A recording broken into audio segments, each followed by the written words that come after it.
but he was born in Washington, D.C. He was a twin. His twin died either in pregnancy or shortly after birth. He is a junior, but we never called him junior. He grew up in 3 different foster homes. But his art talent was noticed very early on by a school teacher, probably a middle school teacher.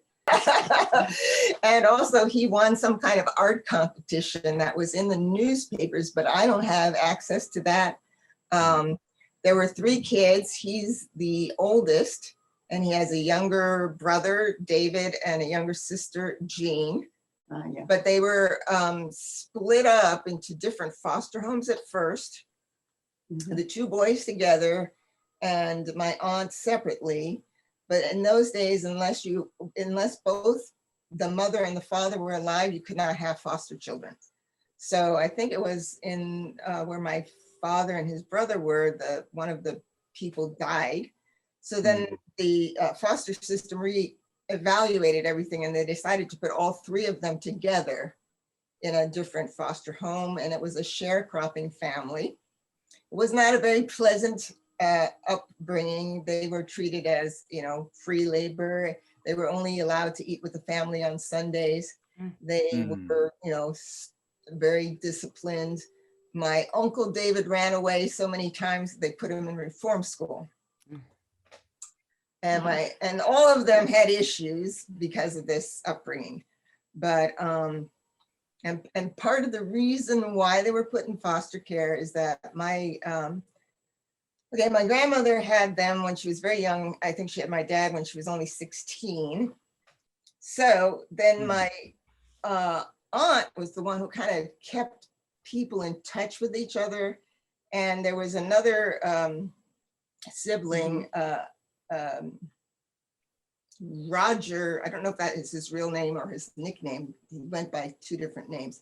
But anyway, Roger was in the Merchant Marines and was making quite good money. And my father heard about this somehow. And so he decided, well, he tried first to work in a construction company, but on his first day, he had a wheelbarrow full of bricks, and he managed to tip them over on a ramp by accident. And so they fired him right away. And anyway, so he decided, well, maybe I should follow in my uncle's footsteps. So he lied about his age, and he took off and went to New York and applied to the Merchant Marines. He was accepted. He went through that training program. And his first official job was on an oil tanker to Venezuela. But my father never learned how to swim, and he was seasick most of the time. So his pay was docked because he was always on sick leave.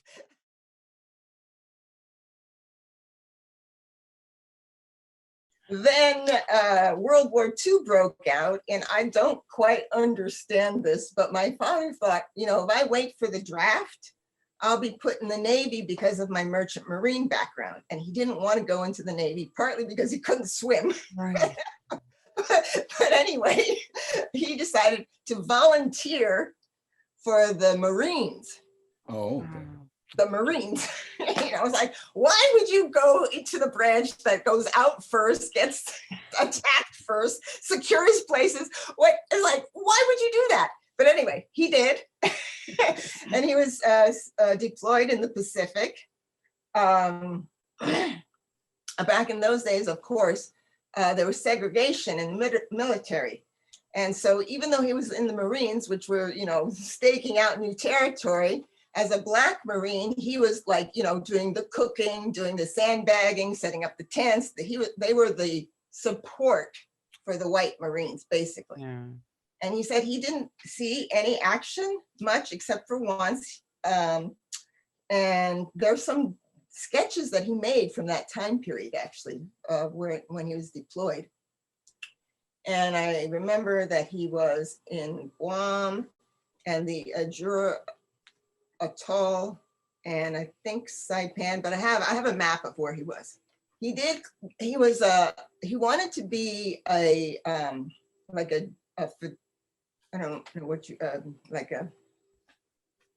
photographer for the press.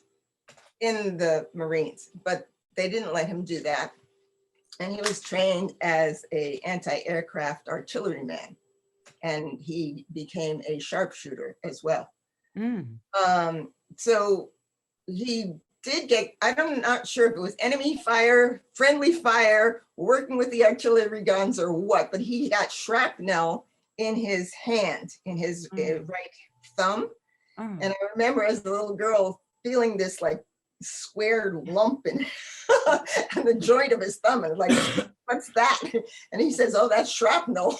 Oh.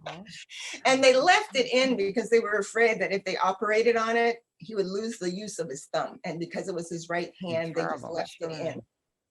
Anyway, so then after the war, he went to New York.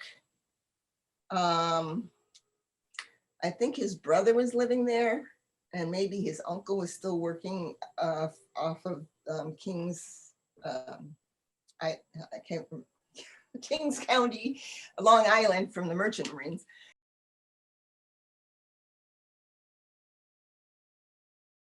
Anyway, so he went to New York after the war, and he studied at the Art Student League. At the Art Student League in New York, he met a woman, a German woman, who was a calligrapher for very wealthy patrons in Europe. And she was married to an Italian man. And they, I think at that time, her husband was in Paris. But anyway, however that worked out. But through her, he found out that the GI Bill could be used anywhere in the world, and she recommended that he go to Paris to study. Wow. And contact her husband.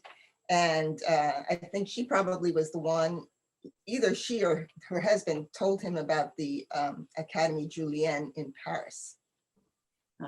And right now, I did a little research on them too. So right now they have broadened, they are now a kind of liberal arts school, but back then they were specifically an art atelier. Right, school. right. And they concentrated on the old masters' techniques. So while he was there, he learned how to make his own colors, like grinding his own powders and mixing with the binder, and stretching canvas and making his own,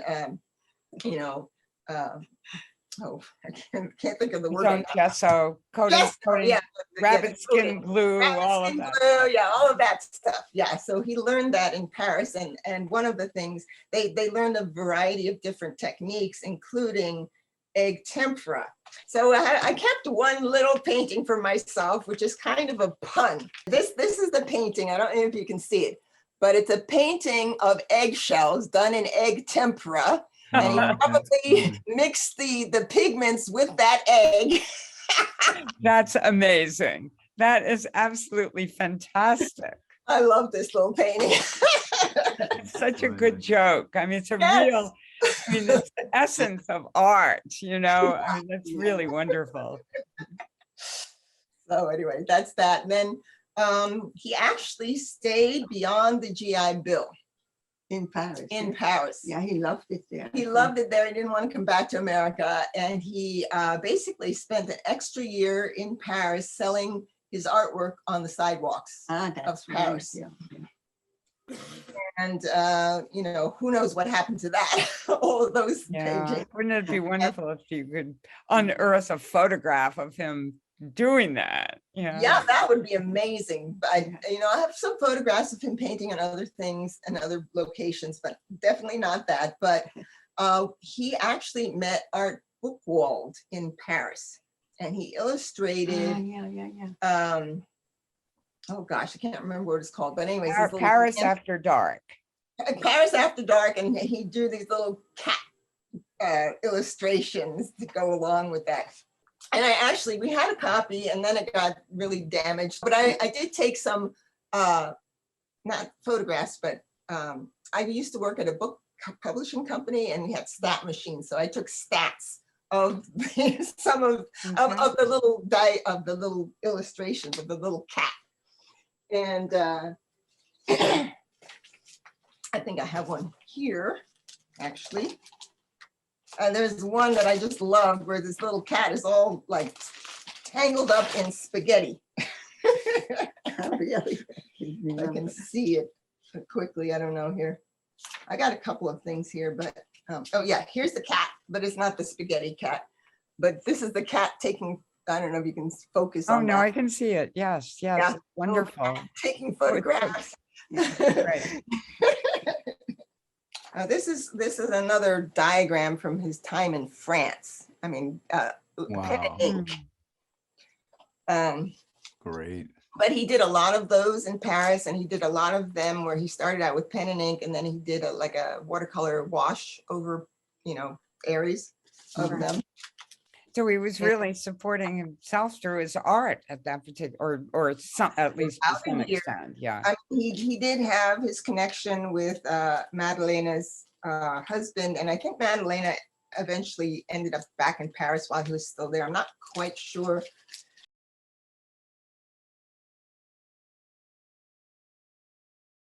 At the end of that year, he was starting to struggle financially, and he had just actually, he had just gotten a commission to do a mural on one of the walls of this restaurant. But anyway, he found out that he could, there was some kind of ship that needed to be refurbished or fixed or something that was going back to America. And so in the midst of this mural commission, he skipped town and boarded the ship back to the United States. Wow.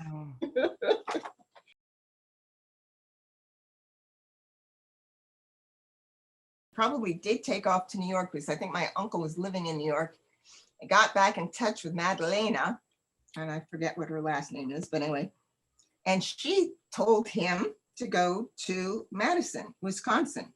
In Wisconsin, he finds work at Oscar Myers and is given a special student status on campus. He is like the art teacher's assistant. So this is how he met my mom. My mom had first started out at Alfred University in New York, upstate New York, and that's where she found out about that. So from Alfred University, she transferred to Madison because they would give her these 2 years worth of college credit. Sure. She wasn't particularly ambitious. She wasn't going there to get a degree for any purpose, and so she took the easiest thing she could take, which was French literature. She was fluent in French, Yeah, of course. But she was also artistically interested, and she took an art class. She was taking an art class from the art teacher that my father was an assistant to. That's great. Now, I don't think they met in the classroom, actually, though. How they met was because there was a Chinese student who had a party, and she knew both my father and my mother and the art teacher, and they were all, and some other people, and they were all at this Chinese woman's party. The way my parents met each other was Bartok was playing on a phonograph, and they were listening to the music.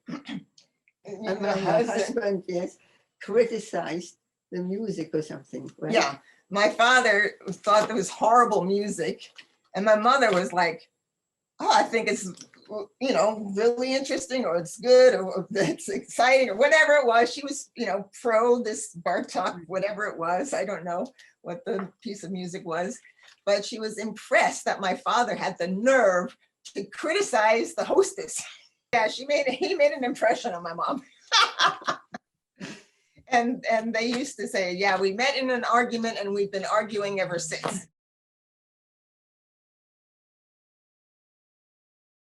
So on January 13th, my mom and dad got married at the All Souls Episcopal Church at 88th Street, St. Nicholas Avenue in New York City. And for their honeymoon, they traveled up to Alfred University during the summer and stayed in the dorms up there. Right. So this is a painting that my dad did. It's the view from where they stayed in Alfred. Wow. During It's that time. beautiful. Yeah.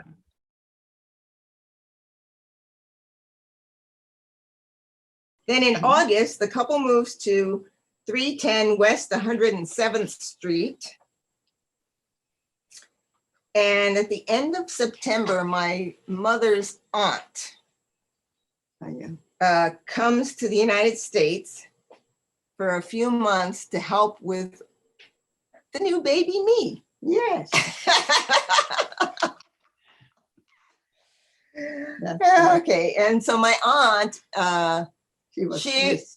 yeah, Oh, she she was came Swiss. from Switzerland, from St. Gallen, and she was really unusual for her time because she was a professional. She was a child nurse and physical therapist. Wow. So she decided she wanted to come and help her niece with her new baby. Oh, that's so great. That's so great. So she came from Switzerland, Yes. from Basel. No, St. Gallen. Oh, from Gallen. St. Gallen, which is where my mom's mother's parents lived. So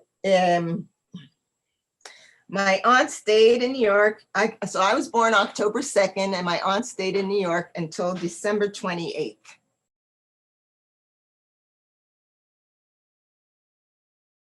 But then in February of 1957, my mom heard that her father was very, very sick and in the hospital. He had pancreatitis and they thought he might die. So my mom took me to Switzerland just in case. Sure. So I was like 5 months old or something like that. So you don't remember very much of that trip?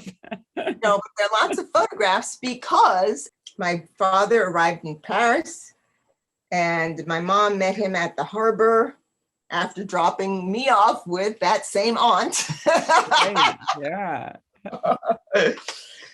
And then the couple spends they spend a week in Paris. And my dad shows my mom where he went to school, the Academy Julienne and so on. And there's different places where he was when he was there. 15th of May, my father meets his in-laws for the first time, my grandparents. Right. They give him a tour of Basel, and then they send the couple off the next day to stay with my aunt for 13 days. And then they return to Basel on the 27th. Now, what's astonishing to me is that my uncle was able to find my father a job almost right away at an art studio. So at this point, my parents were trying to decide whether they would stay in Switzerland or go back to America. Right.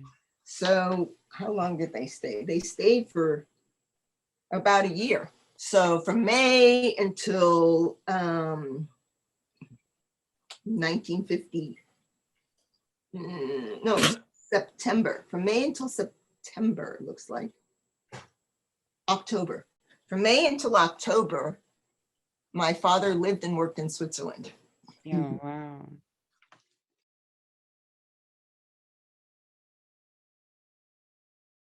So, okay, so you're in New York. Yes. So, Your brother is born in New my York, brother I was know. born, and guess what? My great aunt from Switzerland comes back again. Terrific. And at this point, I'm old enough to remember a few things. And my dad, who was a photographer, and he took lots of, Super 8 films and things like that. We have evidence, and I'm like, oh my God, I remember that. That's great. So one of the things is that, I must have been at that time when my brother was born. Okay, so they had moved into a bigger place. And so she stayed with us that time. Mm-hmm. And so she was mostly taking care of my brother, but she was a bit of a psychologist too. So she understood that I might be jealous. So she allowed me with a soft brush to help comb my brother's non-existent hair. After the two of us are born, my parents decided that after they weren't bad incidences, but they were like, maybe it's not such a good idea to raise a family in the city.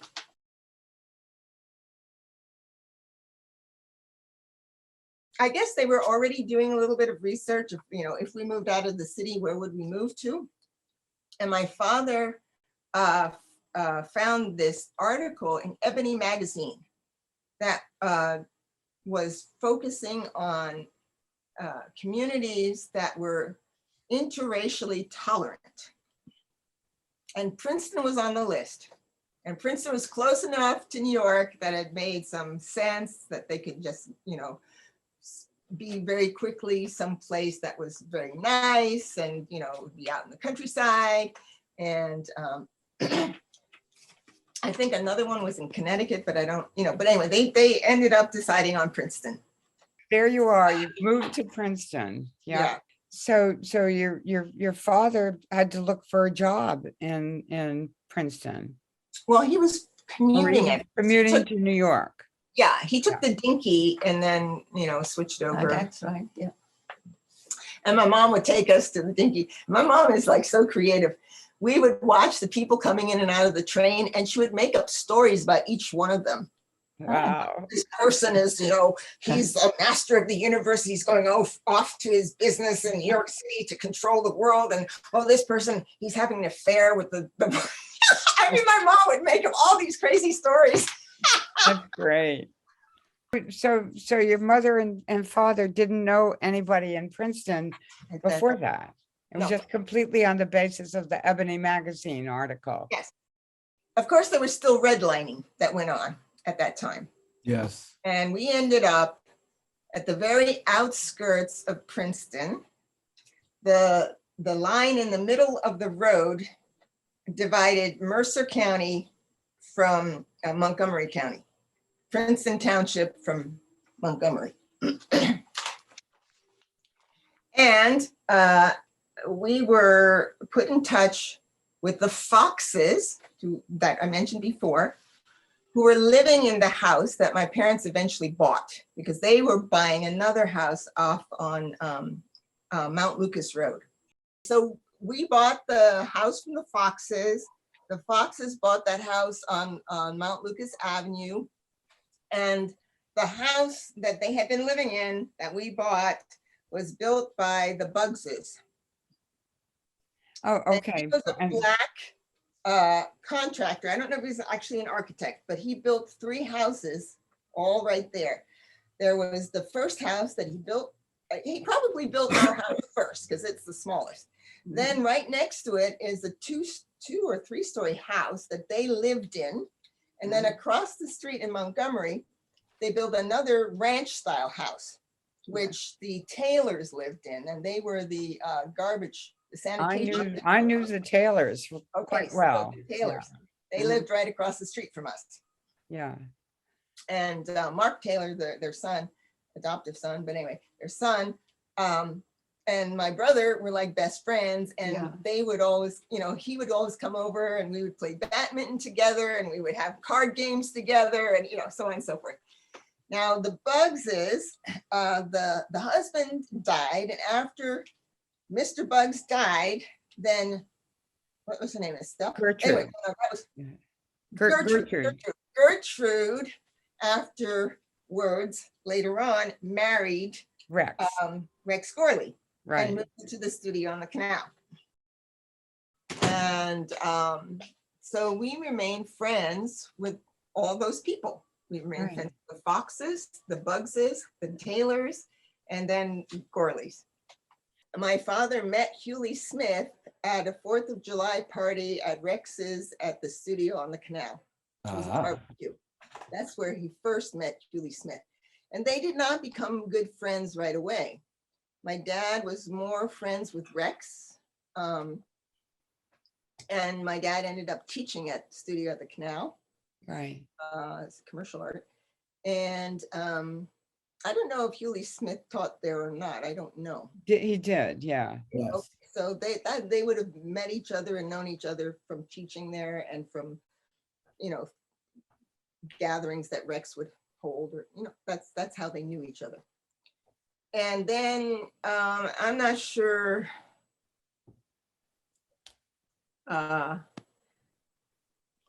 About his personal life.